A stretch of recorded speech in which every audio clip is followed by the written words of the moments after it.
नमस्कार मित्रांनो, या दिवाळी निमित्ताने माझ्या बऱ्याच मित्रांशी चर्चा झाली आणि त्या चर्चेमध्ये असं लक्षात आले की बऱ्याच मित्रांचे म्हणणे होते की अमितजी, आमच्याकडे बचत तर करायची आहे, इन्व्हेस्टमेंट तर करायची आहे, पण आमच्याकडे पैसा उरत नाही, त्यासाठी काय केले पाहिजे?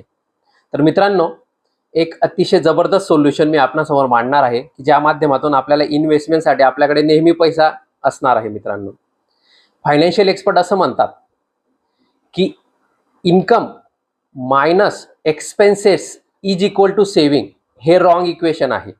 म्हणजे जेव्हा तुमच्याकडे पैसा येतो आणि त्या पैशामधून जेव्हा तुम्ही पैसा खर्च करतात आणि खर्च केल्यानंतर जर तुमच्याकडे पैसा उरला तर तो बचत म्हणून तुम्ही करत असाल, तर हे रॉंग इक्वेशन आहे. मित्रांनो, राईट इक्वेशन काय आहे?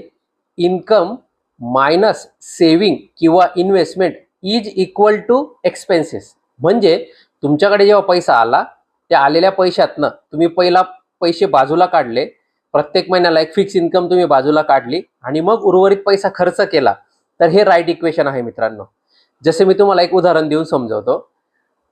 प्रत्येकाकडे आपण देवाला जेवणाचा अगोदर नैवेद्य दाखवत असतो.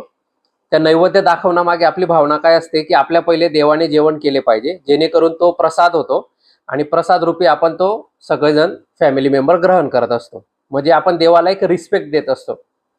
तसंच लक्ष्मी मातेचा जर आपल्याला रिस्पेक्ट करायचा असेल, जर आपल्याला आदर करायचा असेल, तर तो आपण कसा केला पाहिजे? ज्यावेळेस तुमच्याकडे उत्पन्न येतं, त्या उत्पन्नातून पहिले तुम्ही इन्व्हेस्टमेंट किंवा बचतीचा जो टप्पा आहे प्रत्येक महिन्याला फिक्स केलेला, तो टप्पा तुम्ही बाजूला काढला, तर एक प्रकारे तो लक्ष्मी मातेचा ग्रहण करण्यासाठीचा आशीर्वाद आहे. आणि नंतर जो उर्वरित पैसा असतो, तो उर्वरित पैसा जर तुम्ही खर्च केला तर तो प्रसाद रूपी पैसा तुमच्याकडे टिकतोही आणि तुम्हाला खर्च करण्यासाठी मुबलक असतोही.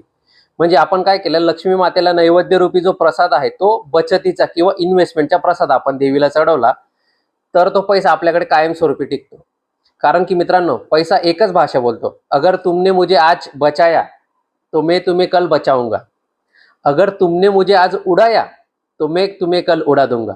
तर मित्रांनो, आपल्याकडे आपल्या इन्व्हेस्टमेंटला, आपल्या बचतीला सर्वप्रथम आपल्या इन्कममधून प्राधान्य द्या आणि मग उर्वरित पैसा खर्च करा, जेणेकरून तुमचं आयुष्य एक फायनान्शियल फ्रीडमकडे तुम्ही वाटचाल करू शकाल आणि कायमस्वरूपी आपल्याकडे पैसा हा मुबलक प्रमाणात असणार आहे.